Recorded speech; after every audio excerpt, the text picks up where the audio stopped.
Praise to the lord. ఈరోజు దేవుడు మనకిచ్చినటువంటి వాగ్దానం ఏంటంటే, కీర్తనల గ్రంథము 21వ కీర్తన 4వ వచనం. ఆయుష్ నిమ్మని అతడు నిన్ను వరమడుగగా నీవు దానిని అతనికి అనుగ్రహించి ఉన్నావు. ఆమేన్. సదాకాలము నిలచే దీర్ఘ ఆయువును ఆయన మనకి అనుగ్రహించబోతూ ఉన్నాడు.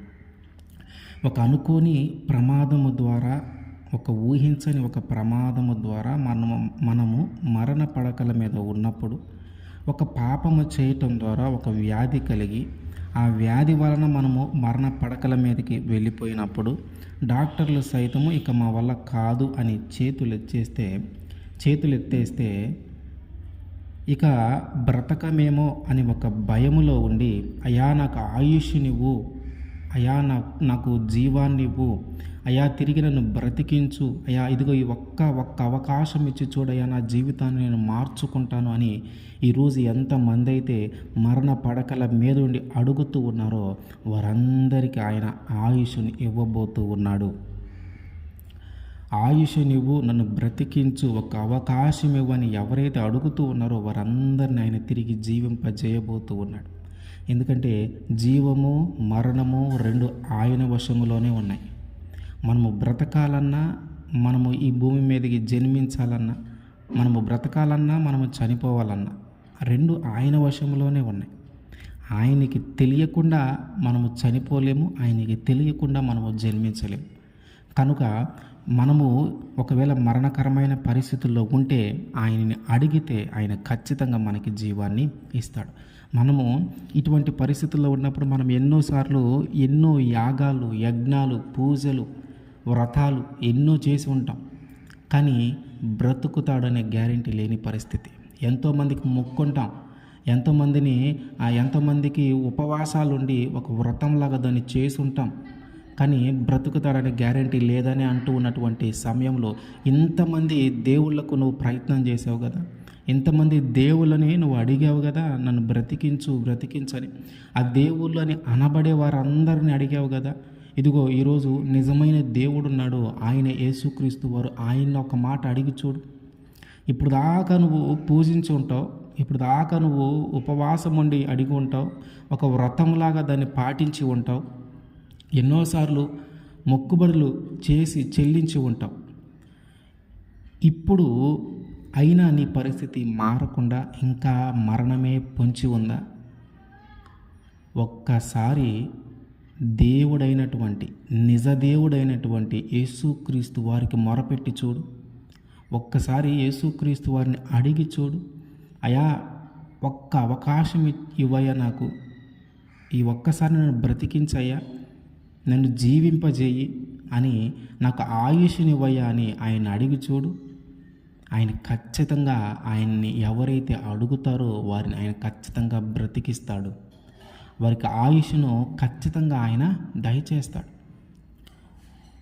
హిజ్కియా రాజు, ఆ రాజుగా ఉన్నప్పుడే ఒక మరణకరమైన రోగం వచ్చింది.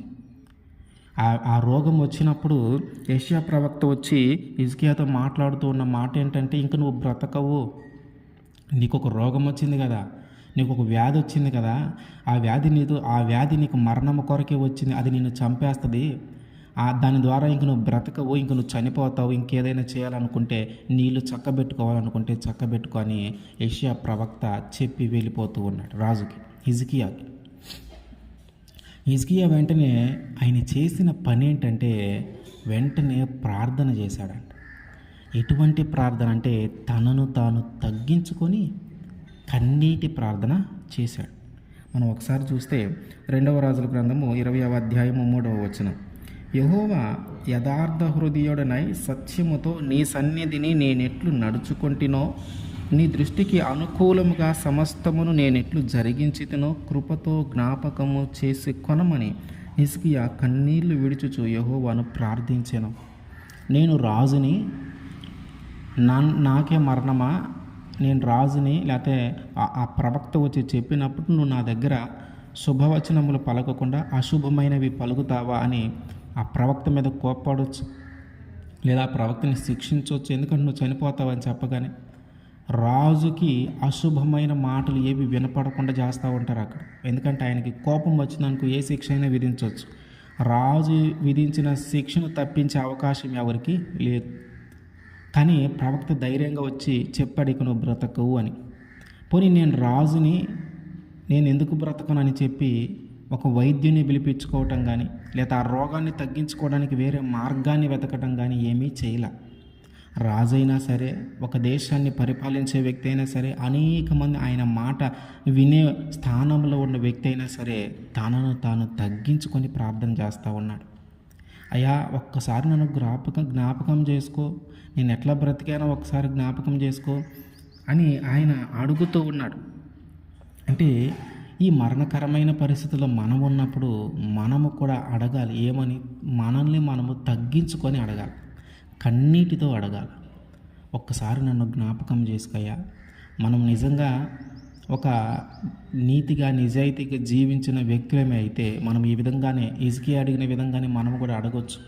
అయ్యా, ఒకసారి నన్ను జ్ఞాపకం చేసుకో, నేను ఎంత చక్కగా జీవించాను, నేను ఎంత నీతిగా జీవించాను, నాకేంటయ్యా అప్పుడే ఈ మరణకరమైన వ్యాధి వచ్చింది, నాకేంటయ్యా అప్పుడే నేను చనిపోతానా, అప్పుడే నా జీవితం అయిపోయిందా, ఒక్కసారి జ్ఞాపకం చేసుకోయ్యా అని మనం అడగొచ్చు. ఒకవేళ హిజ్కియా లాంటి యథార్థవంతమైన జీవితము, నీతివంతమైన జీవితం మనకి లేకపోతే, పాపపు జీవితమో లోక జీవితంలోనే మనం జీవించి ఉండి ఇప్పటికి కూడా మరణకరమైన పరిస్థితులు కానీ మనం ఉంటే, హిజ్కియా చేసిన ప్రార్థనే కాకుండా మనం చేయాల్సింది ఏంటంటే, ముందు మనల్ని మనము తగ్గించుకొని, మనము జీవించిన జీవితాన్ని అంతటిని బట్టి, మనము చేసిన పాపం అంతటిని బట్టి ఆయన దగ్గర ఒప్పుకొని అప్పుడు ఆయన్ని మనము అడగాలి.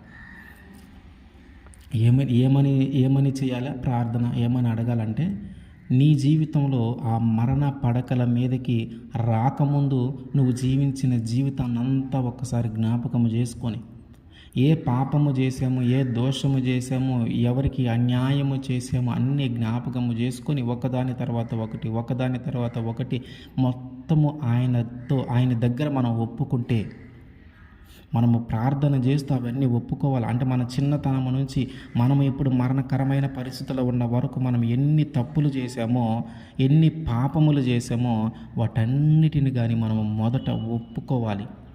మొదట మనల్ని మనము తగ్గించుకొని మొదట ఆయన దగ్గర ఒప్పుకొని వాటి గురించి పశ్చాత్తాపడి అప్పుడు అడగాలి. మనం ఇంకొక అవకాశము నాకు ఇచ్చి చూడయ్యా, నా జీవితాన్ని నేను మార్చుకుంటాను. ఇంకొక అవకాశాన్ని ఇచ్చి చూడయ్యా, మునుపు జీవించిన జీవితాన్ని నేను జీవించను. ఒక అవకాశం ఇచ్చి చూడయ్యా, నేను అనుకోలేదు నా జీవితం ఇంత ప్రమాదంలోకి వెళ్ళిపోతుందని, నేను అనుకోలేదు నేను ఇంత పాపపు ఊబిలోనికి వెళ్ళిపోతానని నేను అనుకోలేదయ్యా, నాకు తెలియకుండానే ఎంత పాపంలోకి దిగజారిపోయాను. ఒక్క అవకాశం ఇచ్చి చూడయ్యా, ఒక్కసారి నన్ను బ్రతికించి చూడయ్యా, నీ కోసం నేను జీవిస్తాను, నీ మార్గంలో నేను నడుస్తాను అయ్యా, నీ సన్నిధిలో నేను ఉంటానయ్యా, నేను ఒక్కసారి నన్ను జ్ఞాపకం చేసుకొని కానీ మన పాపములన్నిటిని మనము ఒప్పుకొని పశ్చాత్తాపడి ఆయన సన్నిధిలో ఆయనకి ప్రార్థన చేస్తూ ఆయన దగ్గర కానీ మనము నన్ను తిరిగి బ్రతికించు, నాకు తిరిగి జీవాన్ని ఇవ్వు, నాకు ఆయుష్ను పెంచని కానీ మనం అడిగితే ఆయన ఖచ్చితంగా తిరిగి సదాకాలము ఒక దీర్ఘాయువును ఆయన మనకి అనుగ్రహిస్తాడు. ఆయన దానికి సమర్థుడు. ఎందుకంటే ప్రాణము పోయగలిగిన శక్తి ఆయనలో ఉంది, ప్రాణము తీయగలిగే శక్తి ఆయనలో ఉంది. కనుక ఇప్పటిదాకా ఎవరెవరిని అడిగావో, ఎవరెవరికి పూజలు చేసావో, ఎవరెవరికి మొక్కుబడులు చేసావో, ఎవరి దగ్గర యజ్ఞ యాగాలు చేసావో, వాళ్ళందరూ నిన్ను బ్రతికించలేకపోయారు. వాళ్ళందరూ నిన్ను మరణ పడకల నుంచి విడిపించలేకపోయారు. వాళ్ళందరూ నీ యొక్క స్థితిగతులను వారు మార్చలేకపోయారు. అయితే ఈరోజు యేసుక్రీస్తు వారు అంటూ ఉన్నట్టు మాట ఏంటంటే, ఆయన దగ్గరికి వచ్చి చూడు, సదాకాలము ఉండే దీర్ఘాయువును ఆయన మనకి అనుగ్రహిస్తాడు. ఆయన్ని అడిగి చూడు, నీ యొక్క ఆయుష్ను ఆయన పెంచుతాడు. నీ యొక్క ఆయుష్ను ఆయన పొడిగిస్తాడు. కనుక ఆయన అంటున్న మాట ఏంటంటే, ఎవరైతే ఆయన్ని అడుగుతూ ఉన్నారో ఆయుష్ నిమ్మని అడిగితే, ఆయుష్ నిమ్మని ఒక వరములాగా, ఒక వరమయ్యని అడిగితే దానిని అనుగ్రహించి ఉన్నాడంట. ఆయుష్ నిమ్మని, నన్ను బ్రతికించమని, నా ప్రాణమును తిరిగి ఇవ్వమని అడిగితే అంట, కొంతకాలమైన నేను మనుషుల మధ్య ఉండేలాగా నాకు సహాయం దయచేయమని అడిగితే ఆయన తిరిగి ఆయుష్ని ఇచ్చాడంట. కనుక ఈ స్థితిలో కానీ మనం ఉంటే, మరణకరమైన స్థితిలో కానీ మనం ఉంటే, ఈరోజు మనం అడుగుదాం, అయ్యా నన్ను బ్రతికించు, అయ్యా నాకు ఆయుష్నివ్వు, అయ్యా నన్ను తిరిగి జీవింపజేయి, ఇదిగో ఒక్క అవకాశం అయ్యా. ఇంతకుముందు నాకు తెలియక ఒక పాపపు జీవితాన్ని నేను జీవించాను, ఒక వ్యసనపరుడుగా నేను జీవించాను, ఒక ఆ ఊబిలో నుంచి బయటికి రాలేని జీవితాన్ని నేను జీవించానయ్యా. నాకు ఒక్క అవకాశమే అయ్యా, తిరిగి నేను మంచిగా జీవిస్తానయ్యా, తిరిగి నేను నీతిగా జీవిస్తానయ్యా, యథార్థవంతంగా జీవిస్తానయ్యా, మునుపు పాతపు జీవితాన్ని అంతా వదిలేసి ఒక నూతనమైన జీవితాన్ని జీవిస్తానయ్యా, ఒక్క అవకాశమే అయ్యాను. కానీ మనల్ని తగ్గించుకొని మన పాపమును మనం ఒప్పుకొని ఆయన అడిగితే, ఆయన కాదు నేను ఇవ్వను అనే దేవుడు కాదు. ఆయన నువ్వు అడుగుతున్న దానిని చూసి ఆయన ఎగతాళిగాను నువ్వు నాకు తెలియదు పో అని కానీ అనే దేవుడు కాదు. ఎన్నిసార్లు మొరపెట్టినా నువ్వు ఇంకా మరణ పడకల మీద ఉన్నావే, ఆ దేవుల లాంటి దేవుడు కాదు. ఎందుకంటే వారందరూ నీ మొర ఆలకించకపోయినా నీ పరిస్థితి మారలా. కానీ నీవు వాళ్ళ మీద చూపించిన శ్రద్ధ, వాళ్ళ మీద చూపించిన భక్తి, యేసుక్రీస్తు వారి మీద కానీ చూపిస్తే నీ యొక్క స్థితి ఖచ్చితంగా మారుతుంది. నీ యొక్క ఆ మరణకరమైన పరిస్థితి ఖచ్చితంగా మారుతుంది. తిరిగి ఆయన నిన్ను జీవింపజేస్తాడు. హిజ్కియా ప్రార్థన చేసిన తర్వాత దేవుడు అంటున్న మాట ఏంటంటే, 2 రాజుల 20వ అధ్యాయము 5వ వచనంలోనే, నీవు తిరిగి నా ప్రజలకు అధిపతి అయిన హిజ్కియా యొద్దకు పోయి అతనితో ఇట్లనము, నీ పితరుడైన దావీదునకు దేవుడగు యెహోవా నీకు సెలవిచ్చినదేమనగా, నీవు కన్నీళ్లు విడుచుట చూచి తిని నీ ప్రార్థన నేను అంగీకరించి ఉన్నాను, నేను నిన్ను బాగు చేసేదను, 3వ దినమున నీవు యెహోవా మందిరమునకు ఎక్కిపోవుదవు. ఏంటంట, హిజ్కియా చేసిన ప్రార్థన దేవుడు అంగీకరించాడంట. ఆయన కన్నీళ్లు విడటం దేవుడు చూశాడంట. కనుక ఆయన అంటున్నటువంటి మాట ఏంటి, నేను నిన్ను బాగు చేస్తా. ఈరోజు మనము ప్రార్థన చేసేది ఆయన వింటాడు, మన కన్నీటిని ఆయన చూస్తాడు. కనుక మన ప్రార్థనను ఆయన అంగీకరించి, మన మొరను ఆయన అంగీకరించి ఖచ్చితంగా మనల్ని బాగు చేస్తాడు. ఖచ్చితంగా తిరిగి మనల్ని జీవింపజేస్తాడు. తిరిగి మనల్ని ఆయుష్తో నింపుతాడు. సదాకాలము ఒక దీర్ఘ ఆయువుతో ఆయన మనల్ని నింపుతాడు. మనము ప్రార్థించాలా, కన్నీటిని విడిచి పశ్చాత్తాపంతో మనం ప్రార్థిస్తే ఆయన చూడగలిగిన దేవుడు అంట. హిజ్కియా యొక్క కన్నీటిని ఆయన చూశాడు, ఆయన ప్రార్థనను ఆయన విన్నాడు. చూడగలిగిన దేవుడు, వినగలిగిన దేవుడు. కనుక మనకున్నటువంటి మరణకరమైన పరిస్థితి, మరణ పడకల మీద మనం ఉన్నప్పుడు దాని నుంచి తప్పించడానికి నువ్వెన్నో ప్రయత్నాలు చేసుంటావు, కానీ ఎవరు నీకు ఏ సహాయం అందించలా, ఎవరు నీ ప్రాణాన్ని ఉత్తేజపరిచేలాగునో, ఆ వ్యాధి నీలో నుంచి వెళ్ళిపోయేలాగునో ఎవరు ఏం చేయలేకపోయారు. కనుక ఇప్పుడైనాను యేసుక్రీస్తు వారి దగ్గరికి వస్తే ఆయన ఖచ్చితంగా నీ మొరను ఆలకిస్తాడు, నీ కన్నిటిని ఆయన చూస్తాడు. దానిని బట్టి ఆయన నిన్ను బాగు చేస్తాడు. ఆయన దగ్గరికి వచ్చి మనల్ని మనం తగ్గించుకొని, మన పాపమును మనం ఒప్పుకొని పశ్చాత్తాపడితే ఆయన ఖచ్చితంగా తిరిగి మనల్ని బాగు చేసి ఆ మరణము నుంచి మనల్ని విడిపించి సదాకాలము ఒక దీర్ఘాయువుతో ఆయన మనల్ని నింపుతాడు. ఆమేన్.